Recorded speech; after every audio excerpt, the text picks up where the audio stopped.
À l'occasion de cette nouvelle astuce JavaScript, nous allons découvrir comment influer dynamiquement sur des animations dont les transitions sont prédéfinies par les styles CSS. Dans l'exemple illustré à l'écran, une forme géométrique carrée se propose. Et lorsque l'utilisateur passe la souris dessus, constatez-le, elle se transforme progressivement en un cercle. Cette transformation se joue sur une durée d'1 seconde. Mais l'utilisateur peut modifier la durée à l'aide d'une première liste déroulante, ainsi que le délai à l'aide d'une seconde liste déroulante.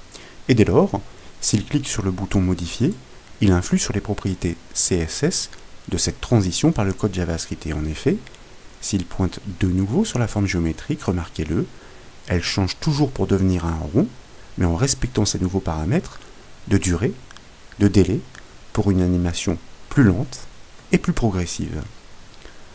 Pour la démonstration de cette nouvelle astuce JavaScript, nous proposons d'appuyer l'étude sur une source HTML existante et accompagnée de sa feuille de style. Et comme toujours, ces sources sont offertes au téléchargement depuis le site bombache.fr. Vous le constaterez, la décompression livre le fichier de la page web, index.htm, accompagné notamment de ces feuilles de style dans le sous-dossier CSS. Tout de suite, je vous invite à double-cliquer sur ce fichier index.htm pour l'ouvrir dans le navigateur web par défaut. Si vous pointez sur la forme géométrique qui se propose, celle-ci se transforme effectivement en un cercle tout en respectant une durée d'animation d'1 seconde. En revanche, et pour l'instant, si vous modifiez les paramètres comme nous l'avons fait précédemment pour la durée et le délai, que vous cliquez sur le bouton Modifier et que vous survolez de nouveau le carré, eh bien vous remarquez que l'animation n'est absolument pas impactée à ce stade. De nouveau, à la racine du dossier de décompression, cette fois je vous invite à cliquer droit sur ce fichier index.htm pour choisir dans le menu contextuel de l'ouvrir avec un éditeur comme le Notepad++. Nous accédons ainsi au code HTML de la page web. La construction qui nous intéresse est placée plus bas dans la page, plus précisément dans le calque d'identifiant au centre. Les deux zones de liste, comme vous pouvez le voir, portent les identifiants respectifs durée pour la première et délai pour la seconde.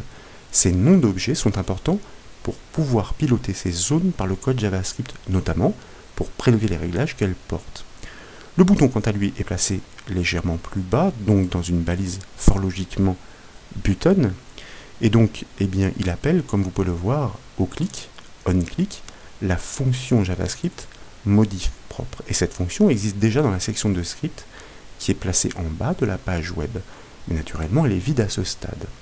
Enfin, le calque de la forme géométrique porte l'identifiant cercle. De plus, ce calque est régi par un style nommé carré.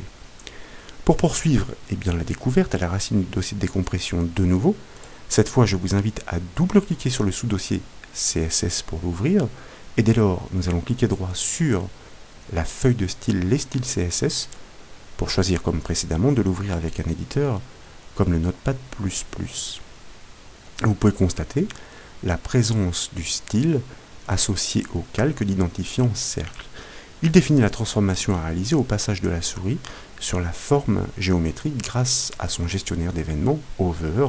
En l'occurrence ici, il s'agit d'arrondir les bordures de 50% pour former un cercle parfait. Il règle aussi la durée à 1 seconde, bien sûr, et le délai à respecter avec, respectivement, les attributs transition et transition délai. C'est la raison pour laquelle l'animation se joue au premier passage de la souris. Et c'est sur ces attributs CSS prédéfinis que nous devons maintenant influer par le code JavaScript. Pour débuter, nous devons commencer par récupérer les valeurs inscrites dans les zones de liste. Ce sont ces réglages que nous appliquerons ensuite aux attributs de transition du calque d'identifiant cercle. Donc tout d'abord, je vous propose de revenir sur le code de la page HTML et tout en bas de cette page, plus précisément entre les bornes de la fonction, nous allons commencer naturellement par la déclaration des variables. Donc avec le mot-clé var, cela va de soi. Je vous propose tout d'abord de déclarer une première variable, ma foi, avec ce nom explicite qui porte bien son nom, la durée pour gérer la durée, une autre variable que nous nommons arbitrairement mais explicitement le délai, et enfin une dernière que nous nommons le cercle. Suite à quoi, nous pouvons ponctuer notre syntaxe avec un point et virgule. Donc, très simplement, nous prévoyons une variable pour mémoriser la durée de l'animation, une autre pour son délai, et une dernière pour représenter le calque de la forme géométrique à transformer. Il est maintenant question de réaliser les affectations, et comme vous le savez très bien, c'est la méthode getElementsById de l'objet JavaScript document qui permet de pointer sur un élément HTML reconnu par son identifiant. C'est la raison pour laquelle nous allons stocker dans cette variable la durée, donc que nous validons puisqu'en l'occurrence ici elle a été proposée, la valeur qui est inscrite dans la zone de liste déroulante que nous devons ponctionner. Et il s'agit, nous l'avons annoncé, de la méthode getElementsById qui littéralement signifie de récupérer un élément HTML par son identifiant. Cet identifiant, nous devons le passer en paramètre, et en l'occurrence ici entre guillemets, car il s'agit d'une valeur statique textuelle et non d'une variable. Durée, il s'agit, et nous l'avons découvert, du nom de l'élément HTML pour cette première liste déroulante. Propriété value, dès lors, pourquoi? Pour accéder à son contenu, la valeur qu'elle porte au moment de l'interrogation, du questionnement, de la requête, et nous allons ajouter la lettre S entre guillemets, tout simplement parce que en CSS, pour régler ses propriétés de transition, la valeur numérique doit être accompagnée de son unité de mesure, en l'occurrence de temps ici, la seconde. Dans le même temps, nous allons récupérer l'information sur le délai qui est censé être modifié par l'utilisateur dans la variable le délai. Il s'agit de pointer cette fois sur le contrôle HTML la liste déroulante qui porte l'identifiant délai. De la même façon, donc, nous accédons à son contenu par la propriété value et nous concaténons avec le S pour l'unité de temps. Et enfin, il s'agit de représenter par le biais d'une variable objet, en l'occurrence la variable le cercle, ce calque de la forme géométrique qui est reconnu par son identifiant cercle. Donc dans cette variable le cercle, nous allons pointer tout simplement sur notre calque qui porte cet identifiant, sauf que cette fois-ci, pas de propriété, il s'agit de l'objet que nous stockons dans la variable le cercle. Maintenant que les réglages et que le calque cible sont stockés en variable, il ne nous reste plus qu'à définir les paramètres de la transition. Et c'est bien sûr la propriété style de la variable objet le cercle, c'est-à-dire qui représente le calque, qui va nous permettre de descendre jusqu'aux attributs CSS à régler.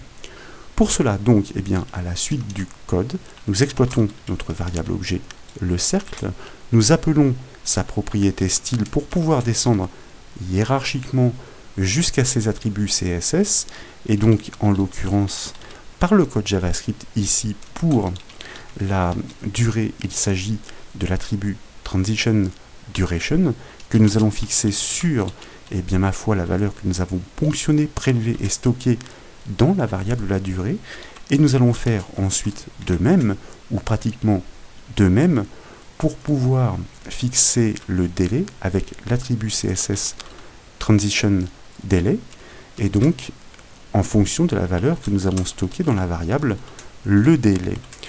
Une petite remarque au passage, vous remarquerez que souvent les attributs CSS qui décomposent les mots-clés séparés par un tiret sont regroupés en JavaScript sous forme de cette cache chameau. Il ne s'agit plus de l'attribut transition-délai par exemple, mais de l'attribut transition délai avec un D majuscule pour bien identifier les deux mots-clés qui composent cet attribut. Ensuite, et pour terminer, nous allons simplement maintenant définir le style de l'animation, et donc il s'agit, et c'est une découverte, de l'attribut CSS transition timing function. Et la valeur que nous allons lui passer, nous l'avions déjà apprise ensemble par le biais de la série sur les astuces CSS, c'est la valeur is qui permet de jouer une animation linéaire sans accélération ni ralentissement. Il est maintenant temps de tester le résultat du code JavaScript, on ne peut plus éprouvé, vous l'avouerez. Pour cela, je vous propose d'enregistrer les modifications avec le raccourci clavier CTRL-S, de basculer sur le navigateur web par exemple avec le raccourci clavier Alt-Tab, de rafraîchir la page avec la touche F5 du clavier, éventuellement le raccourci clavier CTRL F5 si d'aventure vous souhaitez aussi réinitialiser les zones de liste déroulante.